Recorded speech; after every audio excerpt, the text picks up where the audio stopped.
I'm Philip Stoughton. I am here at the Global Electronics Association, and we're here in glorious Washington. Beautiful sunny day, but a bit chilly.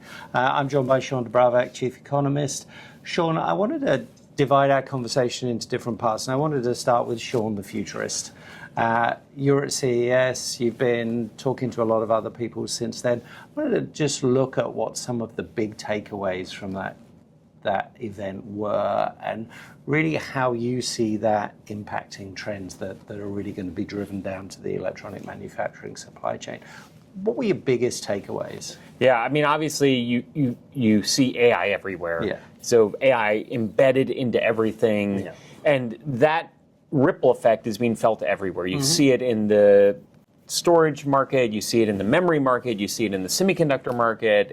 It's crowding out other areas. Yeah. And so even if you're not in AI, and I think that's the kind of the new realization in 2026, it's like even if you aren't building for AI and you're not in that supply chain, you're being impacted by what's happening there. The build out you're seeing is incredible, and so that's crowding out investment in other places. It's crowding out a number of things. So I think that was a key focus. I think there were another thing around just technology really coming to a level of maturity that we hadn't seen in the past. So if you take a look at something like self-driving cars, it's less about, is this going to be a viable market? Is this technology going to work? And now it's much more focused on, let's scale this technology. Let's, you see companies like Waymo doubling their fleet size. And so they're expanding the reach of the technology. And so there is, I think, an important shift we've seen happen there as well. Yeah. When I looked at some of the stuff that was going on, I wasn't at the event, but I was looking at a lot of it remotely. I thought it was really interesting. The AI thing, AI is everywhere, and as you say, it crowds stuff out. And it's actually crowding stuff out, not just in terms of the demand side, but also the supply side of the supply chain. You look at the conversations that are going on between Taiwan Semiconductor and NVIDIA, for example, at the moment, very impactful for all of the other segments, whether you're in that segment or not, but also some other technologies. It was interesting to see a lot of companies excited by humanoid robotics. Definitely. And watching some of it was a little bit on the comical side. Some of it was incredibly impressive. Is that a sector that you think is going to be an inflection maybe sometime in the next 5 years? Yeah, definitely a huge focus on physical AI, robotics. I counted over 40 different humanoid robots at CES. So definitely a big push into humanoids, but not just humanoids, showing up in lots of other spaces. You've seen recent announcements from companies like Tesla that are taking EV production capacity offline to fill it with humanoid capacity. And so there is a big push there. And to your point, the spectrum of what those humanoids are capable of doing was very large. There were some that are dancing in the hallways, and then there are others that really look like they're ready for prime time manufacturing deployment. And obviously there were other companies that were like Agility Robotics that already has deployed their humanoid robots in some manufacturing facilities, and they've got some pilots going. So there is a big spread there. What I noticed most in that humanoid robotic form factor was there were a lot of companies like the Bosches of the world that were focusing on improving the dexterity, improving the capabilities of these robots. So it isn't just like, okay, here's a robot in humanoid form factor, it's ready to go, but really improving the capability of those robots. And so I think we're still earlier than the robot manufacturers want us to believe. I think we probably still have several months and several years until we start to see wide deployment. But you look at some of their time horizons, and they're looking out 36 months, 48 months, where you start to see humanoid robots capable of being deployed in manufacturing environments. And even if they're wrong by half, you're still looking at the next 6 to 8 years seeing robots that could be deployed in these environments. Price points coming down significantly. And so I think there's still a lot that can happen there. Yeah, and I think that'll bleed into the domestic market as well. But when you look at it from a manufacturing point of view, you've got AI as this huge disruptor. It's manufacturing, it's impacting manufacturing capacity, it's impacting manufacturing technology, how we do things, it's impacting the manufacturing supply chain. And then you start to bring that AI into robotics, and it is impacting the talent requirements on the factory floor. So there is a huge amount of disruption that is happening as that all comes down the line. Do you think there was probably quite a good number of larger EMS companies there? Do you think the electronic manufacturing industry really understands that, or they're looking for more guidance and leadership on how they should respond to these changes? I think we're still very early on in training robots and then deploying robots, but I do think that every manufacturer should be looking at it because we're not able to fill all the manufacturing jobs that we have. In the U.S., by some estimates, we're several 100,000 workers short. We're going to be several million workers short as you carry that trend out to 2030, 2035. And so you do start to run into an environment where you don't have the labor you want, and so you do have to start to reconfigure what your capital labor ratios look like. At the same time, the robots presumably will have become more capable, and so you'll be able to deploy them in more environments. And so I think we're still very early on, but I think we got an early glimpse that shows us where that future is coming for sure. Yeah, and you see some really interesting examples when you look at China, for example. The largest EMS company in the world employs over 1 million people, so robotics is obviously important in their strategy. They also have the muscle to be able to develop and build their own technology, and we hear different reports out of companies of that scale. So I think, much as within the US market and within CES, we might be seeing these interesting robotics that look human and, have got facial features and dexterity and all those kind of things. I have this kind of vision in China that they're actually just, deploying stuff on the factory floor that gets the job done regardless of what it looks like. And I think things are moving perhaps at a different pace there. Do you see that, or is that something that you can only get through anecdote and the odd news report? Yeah, I think China is facing lots of headwinds. I think there's a fragility there that they're trying to manage as well. I think where robotics makes sense, they're probably looking at deploying it. I think we see a lot of, especially at the beginning of the year at CES, we saw a lot of humanoid form factors, but we also saw a lot of robotic arms. We saw a lot of other, robotics showing up in a system. So if you think about palletizing boxes or unloading a truck, like you can see where robots start to show up in there in other form factors. And so I think it will really depend on how much flexibility and agility a manufacturer is trying to build in a line.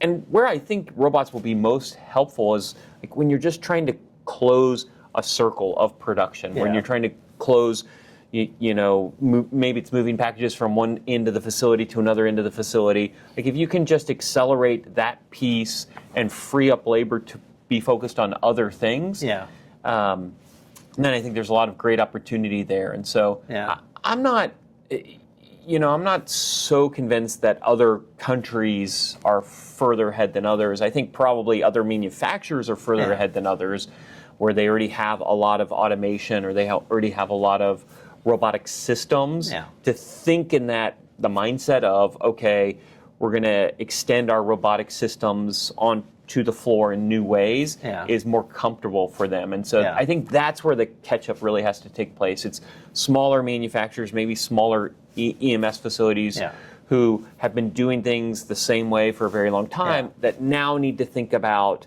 okay, what if we were to add robotics into this system, what does that start to look like? Yeah, and to embrace that and to use that as a differentiator and a mitigator to those talent issues you speak of. And I think what's interesting is, when we hear people talking about the AI race or the robotics race between different countries, when I look within our industry and I look within the association, we tend to think totally globally anyway. If you think of any of the large EMS companies, they're deployed in every one of those consumer markets. So for them, it doesn't matter where it comes from. They'll embrace it and they'll build with it and they'll use it as a building block for their business. Taking your futurist hat on and often putting on your economist hat, where are we as we kick off 2026 in terms of the trends, in terms of how the market's feeling about this year? I think you started the year on a relatively strong note, and the outlook is that the economy here in the U.S. is probably going to be a little stronger than it was last year. You still have this. We talk a lot about the K-shaped economy with respect to consumers. I think you also see it in the industrial side of the economy. A lot of the growth is being driven by AI investment and other things around the AI investment. And so if you are not in AI supply chains, if you're not in defense, if you're in some of these other areas, if you're in, for example, housing, if you're in construction, like those have been harder hit. Agriculture, even pieces of that market have been harder hit because of all of the trade uncertainty. And so there is, I think, again, a distribution of how you feel about the state of the world is dependent upon which market you're in. We're not seeing all markets thrive at the same rate. And so I think that's important to note. But I think outside that, you do see, I think, some good tailwinds pushing us forward. Now, there's still a lot of risk. There's risk that too much investment is going into AI and there's not the demand to keep up, and that could reverse quickly.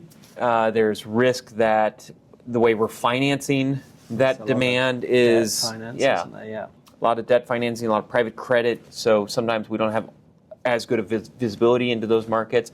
I think, to me, what's most interesting about AI is a lot of the big hyperscalers do have positive cash flow, and so they're funding a lot of that through their own, their cash flow. So I'm a little less worried about that bubble discussion. About the bubble discussion.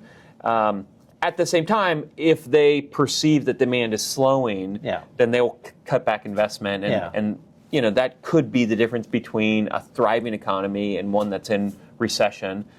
When you look at the rest of the world, you continue to have pockets of strength in Southeast Asia. Mexico has benefited because of the shifts in trade.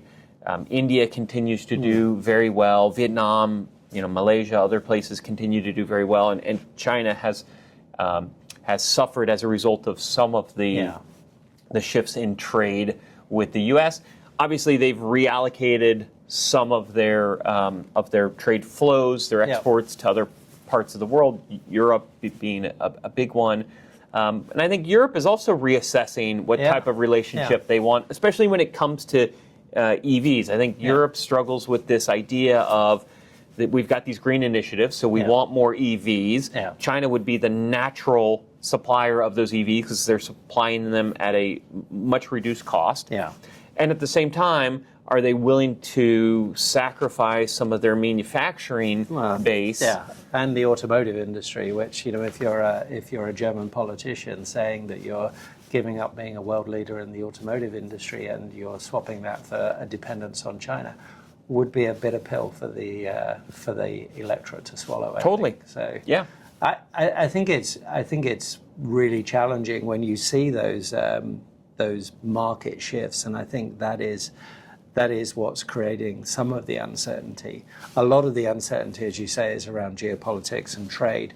And we spent a lot of last year having conversations that felt quite urgent about tariffs. And there was a sense that when I talked to EMS companies, they were looking for urgent solutions about tariffs. There's a sense now that this is just part of day-to-day life in the industry. We've got used to it. We're dealing with it. We have strategies even though we don't know what's happening, we have, what if scenario strategies for every single outcome, and it feels like it's become a background thing that they just have to live with. Do you have that same sense? Yeah, I think that's definitely true. I think what surprised us the most in 2025 was how quickly companies were able to react, how much agility they showed for the ability to shift major parts of their supply chain around, making adjustments. Obviously, that took a lot of time and attention, and I think it probably, in the end, probably sacrificed some focus on innovation. When you've got engineers that are focused on setting up a new plant as opposed to building the next product you're going to sell, then that can kind of slow new ideas coming to fruition. But I do think we showed a tremendous amount of agility. We also saw a lot of cost absorption in the supply chain, and so consumers didn't get, they weren't impacted by the full extent of tariffs because all throughout the supply chain, costs were being absorbed. I'm not sure that will continue forever. There's only so much absorption that can take place. And so I think companies have reestablished what those new supply chains are going to look like, what those new relationships are going to look like, and where flows are going to take place.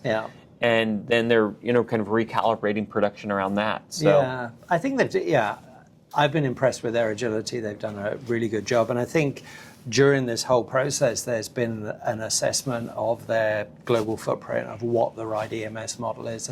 And it's impacted various different parts of what they do.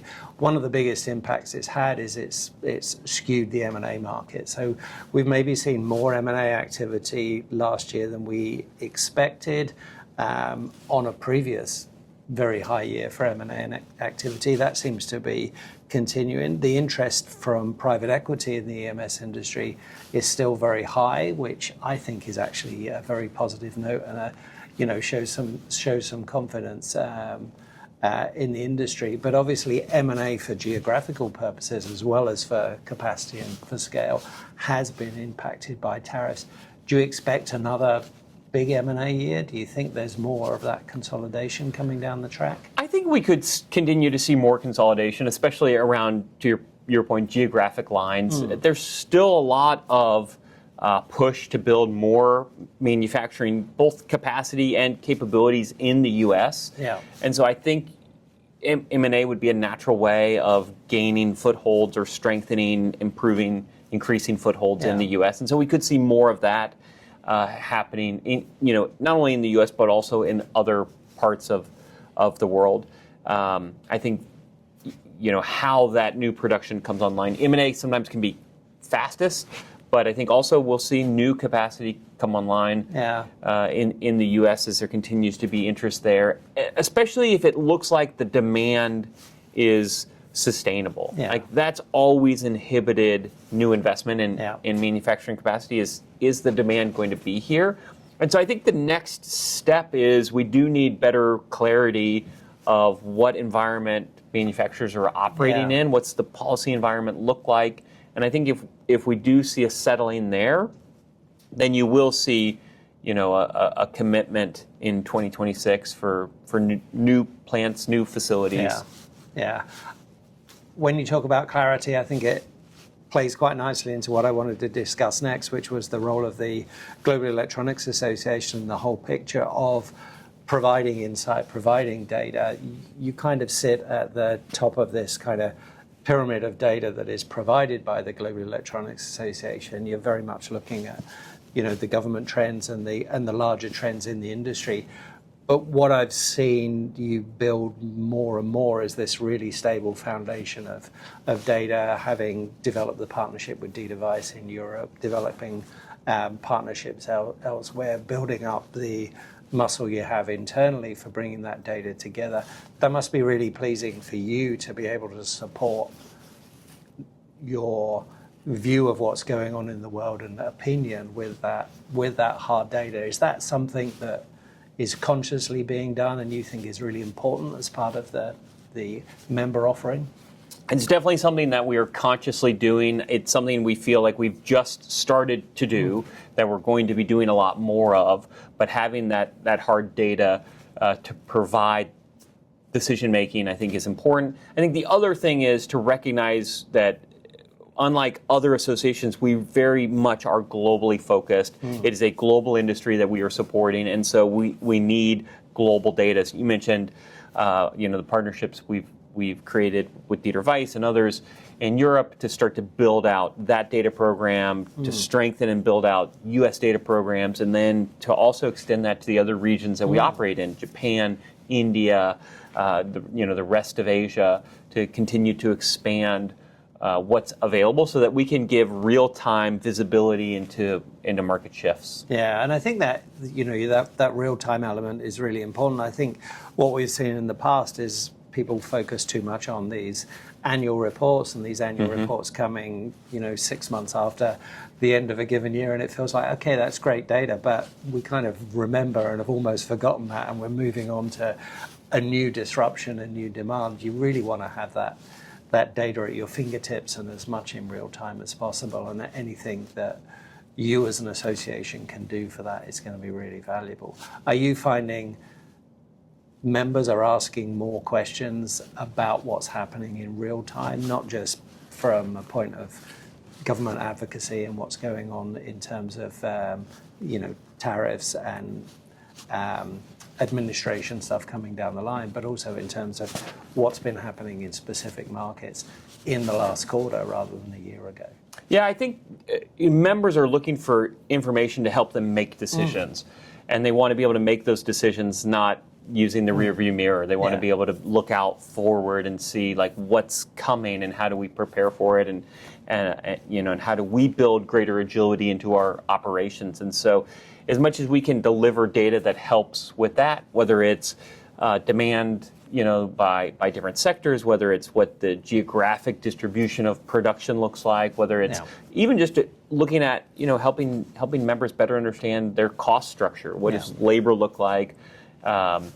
We started this conversation. Benchmarks. We started this conversation talking about, robotics. Like, where does that fit into your plan? So we are definitely being very member focused and member centric. And so as members come to us and say, "Hey, can you help us find data on this so that we can make better decisions?" That's definitely where we're starting. Yeah, and I think you hit the nail on the head there, Shawn. What you do a really nice job of is actually not just providing that data, but turning that data into insight. And it's only when it's insight and, in theory, it becomes advice that you really add value. So keep doing what you're doing. Thanks so much for your time, and always a pleasure. Yeah, glad to see you in Washington, and come back soon.